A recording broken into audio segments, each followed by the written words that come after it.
They will be representing them today, and we'll talk a little bit about those actors or actresses. So we'll start out with Bob here. He selected Clark Gable, and then we're going to have a walk to the end and then come around the back to get back to their seats. So who's ever helping Bob, maybe you can either help him with his walker or with his chair. Okay. Well, we'll just pose him here for first. Clark Gable was born William Clark Gable. His mother died when he was young, and he was sent to Ohio to live with family. He quit school at 16 to work in an Akron, Ohio tire factory.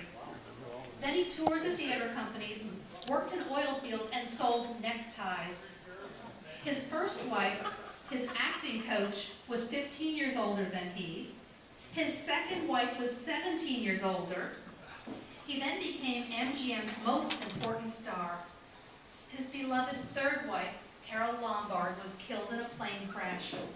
He was so grief-stricken that he joined the Army Air Force in World War II and was off-screen for 3 years while flying combat missions in Europe. His fourth wife was the widow of Douglas Fairbanks, and his fifth wife was a former sweetheart. In 1959, his daughter was Loretta Young, who he's not married, gave birth, and then Clark Gable and his wife found out she was expecting. Sadly, he died before his son was born. And our next one is Jerry. Jerry selected Jimmy Stewart. Everyone remember him? Stewart was known for his decisive drawl. He was nominated for 5 Oscars, winning in competition for the Philadelphia Story. Stewart was named the 3rd greatest male screen legend of the golden age of Hollywood. In addition to being an outstanding actor, Jimmy had a noted military career, serving in World War II in Korea. He ended up as a brigadier general in the U.S. Air Force Reserve. We see him almost every year at Christmas time. In which film? It's a Wonderful Life. Jimmy Stewart.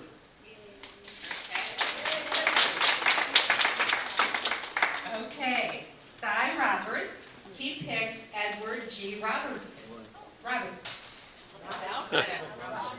You look very dapper. You got to lift your feet. There you go. Okay, so Edward J. Robinson was born on December 12, 1893 in Bucharest, Romania. He took up acting after abandoning plans to be a rabbi or a lawyer. He worked on Broadway. His stellar performance was a murderous thug in Little Caesar. With all of his successful movies, he never received an Academy Award. However, 2 months after his death, he received a Lifetime Achievement Award. He chose the name Robinson, but later regretted it. He regretted it because it was too long of a name to write when he signed autographs.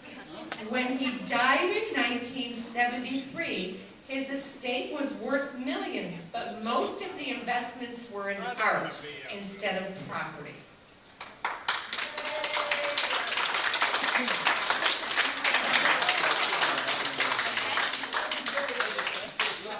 Don is next. Want to walk with me? I'll read it as we walk. She'll read to you. Huh? She'll read Come the on, story. we'll walk together. Yeah. Ray I Milland. can't stand her. Okay, that's then fine. let's Okay, just- here's Ray Milland right here. He was born Reginald Alfred John Truscott Jones in Wales. Before going into acting, he served in the household cavalry, and he developed excellent shooting skills, along with equestrian skills, fencing, and boxing. His most famous film is The Lost Weekend.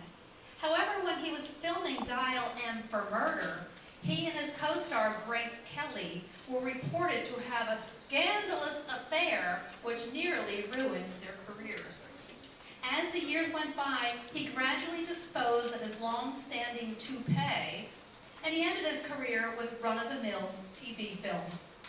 Edward Ray Milland. Joe?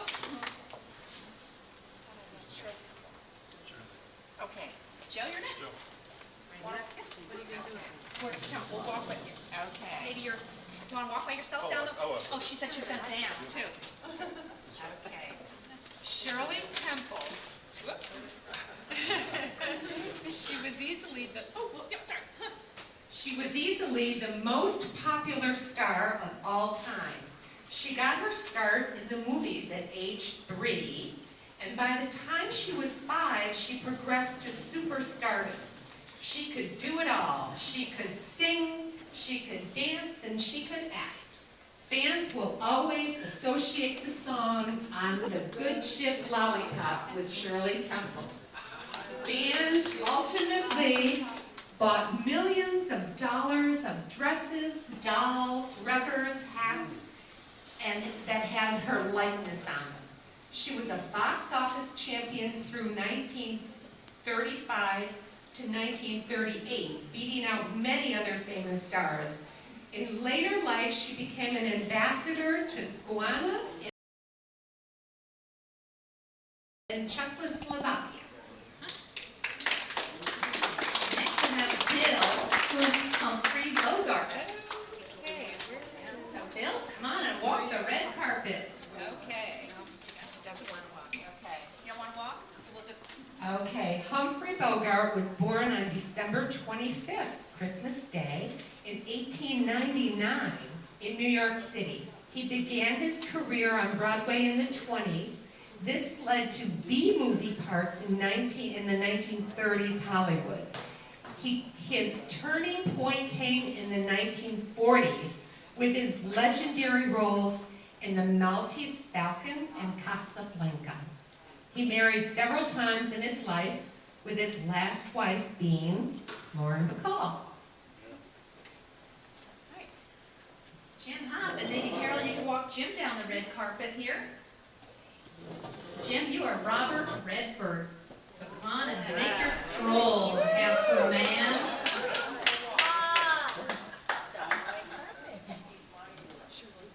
All right, make sure you watch the red carpet there, Carol. Good job. Robert Redford's father was a milkman,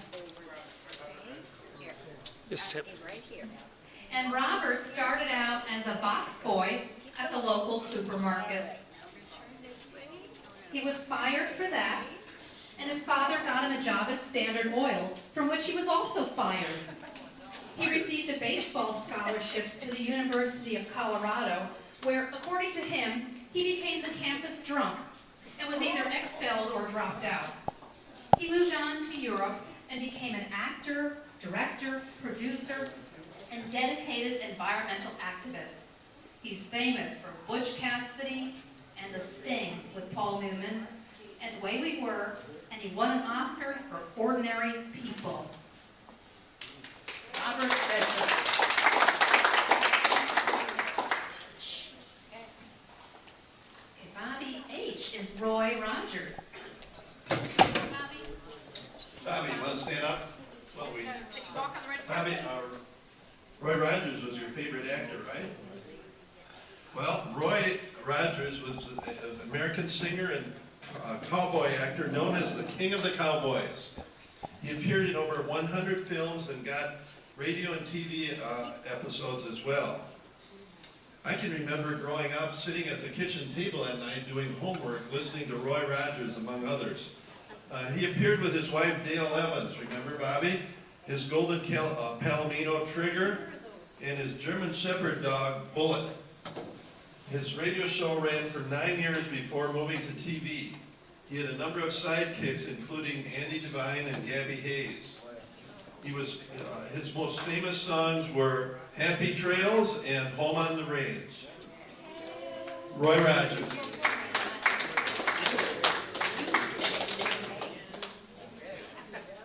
Cap is next, so if you would wheel Cap up here, he's going to stroll the red carpet as Jerry Lewis.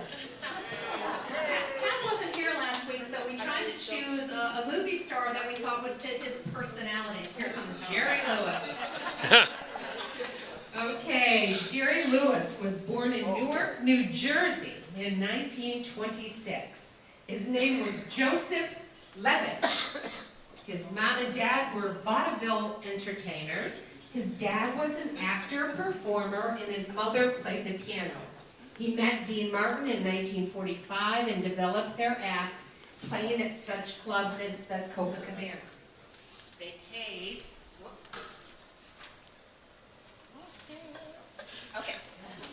they were paid $250 a week, but soon after they were making $5,000 a week. And after his partnership ended with Dean Martin, Jerry had a successful career in movies such as The Nutty Professor and 3 on a Couch. He recently performed here in the Villages at the Sharon. Jerry Lewis. Well, Jim Gleason and Jim Thibodeau both chose John Wayne. So I'm going to have Jim Gleason come on up here with his helper, and we're going to wheel you down, and we're going to have you represent Bing Crosby today.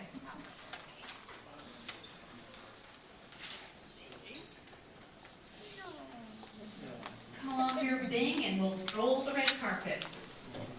Bing Crosby was born Harry Lillis Crosby, but he got the name Bing from his favorite comic strip, Bingville Bugle. He was always laid back and aspired to becoming a lawyer.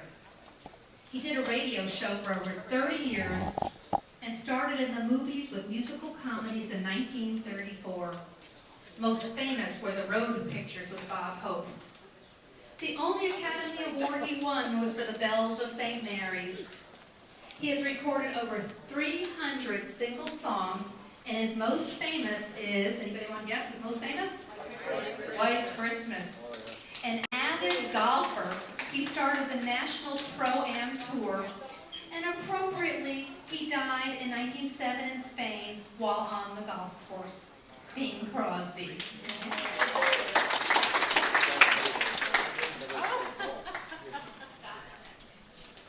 Scott's next. He has a surprise for us. Scott's a smart guy. He picked Angeline Jolie. Good for you, Scott. I wasn't here last week, but I'd have picked a female as well. Okay. And who might that be? Well, looking today, it would probably have been Marilyn Monroe. But Angeline Jolie is an actress, filmmaker, and humanitarian. She has received an Academy Award, 2 Screen Actors Guild Awards, and 3 Golden Globe Awards. She is reputed to be the highest paid actress in Hollywood. In addition to her acting career, she is noted for her humanitarian efforts in conservation, education, and women's rights. She is the daughter of actor John Boyd. She's been married, she was first married, one of her first marriages to Billy Bob Thornton, and has been married since 2014 to Brad Pitt. Now, if you read the recent Inquirers, they're saying that that marriage is on the rocks as well, but it's being denied. So, Angeline Jolie, good choice, Scott. All right, Bill Snow and Terry, can you help Bill walk the red carpet? Sure. Bill wasn't here, but we chose somebody that sort of fits his personality. He's going to represent Gene Kelly. Oh, that's really good. You know what, if you just want to stand up, I'll come down here, Gene Kelly. There we go. Okay. Getting up. Okay, you can walk a little bit on the red carpet. Okay. Well, Gene Kelly never wanted to be a dancer. He wanted to be the shortstop for his beloved Pittsburgh Pirates. Can you imagine Gene Kelly not wanting to be a dancer? His father was Al Jolson, road manager in the 1920s. During World War II, he was a sailor stationed in Anacostia, D.C., and he starred in several Navy films while on active duty there. And he was in civilian films when he was on leave. He is noted for his masculine, athletic dance style, as well as his choreography. When filming his famous dance scene in Singing in the Rain, he had a fever of 103 degrees. Thank you, Gene Kelly.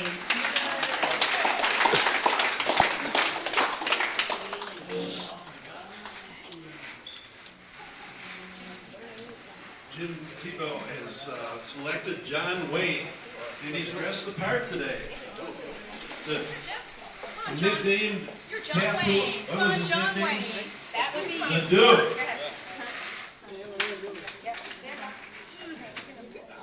Don't win, then you're the wall. All right. Wayne was nicknamed the Duke. He won an Academy Award, we heard it earlier, for what? True Grit, right. He was a top box office draw for 3 decades, an American icon for several generations of Americans. He was known for his rugged masculinity and famous for his distinctive calm voice, walk, and height, just like Jim.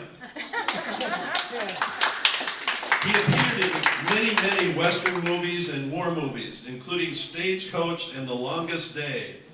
John Wayne.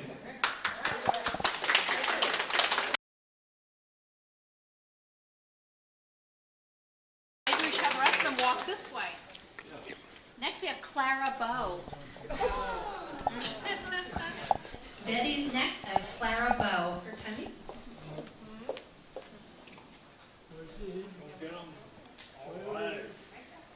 I'll wait until she gets Here. On the red carpet. on the red carpet. Yes, Wayne, you're a movie star. Okay, Clara Bow. She was born on July 29th, 1905 in Brooklyn, New York. She was famous as an actress during the silent film era. She became popular in 1927 in the movie named It. That is how she got the name The It Girl. She was a very sexy actress. She was a very sexy actress during the Flatner era. She was a style icon as well and influenced women's fashion all over the country.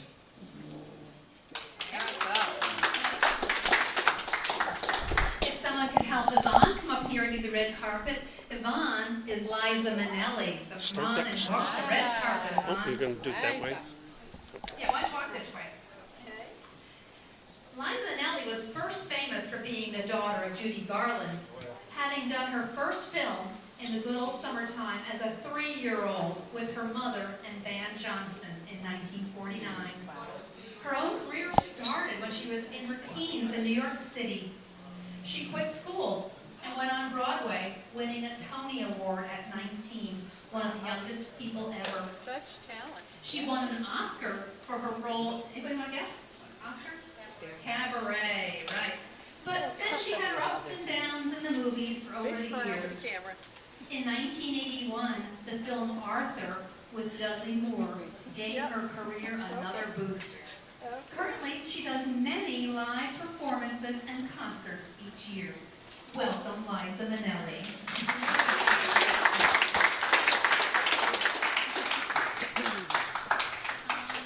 Next. And Tom is next, and he is Clint Eastwood.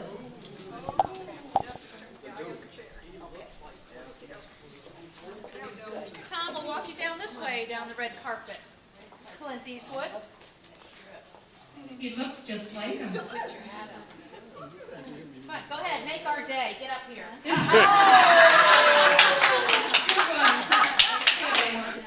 Okay, Clint. Clint Eastwood was born in 1930 in San Francisco. He has one older sister.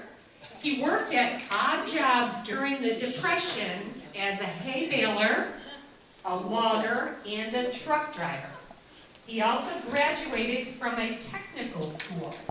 In 1950, he was called to the military, to the Army Special Forces. And after the military in 1954, he took a screen test, and that was his big break. He got the part as Rowdy Yates on Rawhide. That show aired for 8 seasons. After that, he became famous by the Dirty Harry movies, and he also directed and produced many movies. And that's it.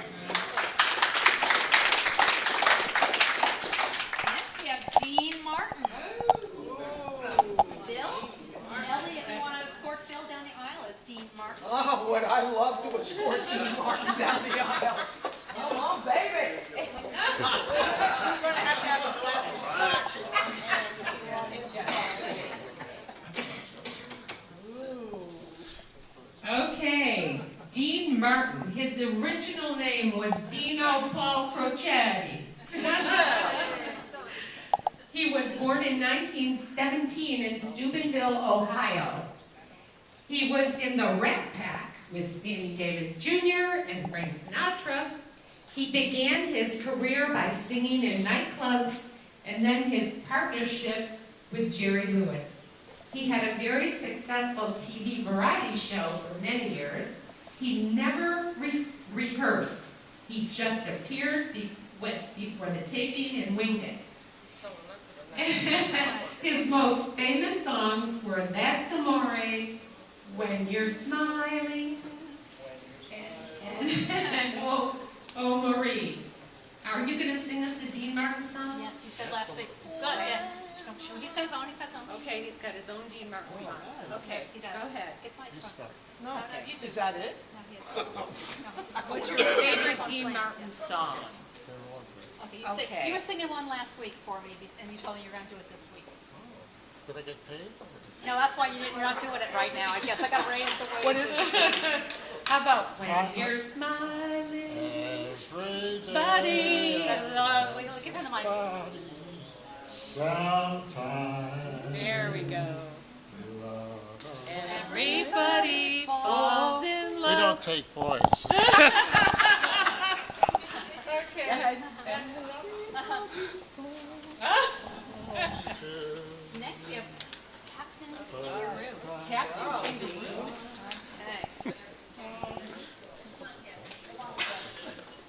So Ralph selected Captain Kangaroo.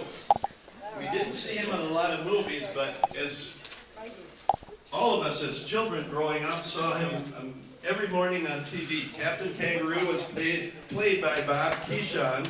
He was an American children's TV in a series appearing in the morning for nearly 30 years on CBS, from October '55 to December 1984. The show was based on a warm relationship between grandparents and children. The name Kangaroo came from the big pockets in his coat, if you remember.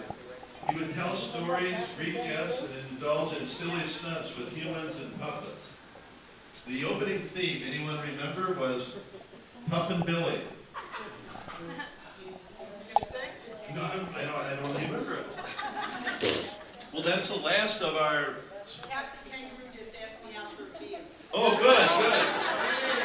That's what they did after the show. So I hope everyone enjoyed this today. I think we're moving to treats next. But before we do, we have one more birthday that we're going to celebrate today. What's that?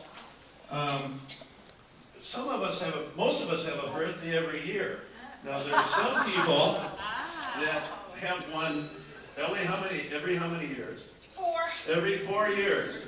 So Ellie's birthday is February 29th. Ellie, stand up and let us... Actually, there's somebody else here. Is there? That person here Who is... that has February 29th. There's actually another volunteer that's February 29th. How old does that make you then? That makes me old enough to finally vote. And what a year to vote! Well, let's sing happy birthday to Ellie.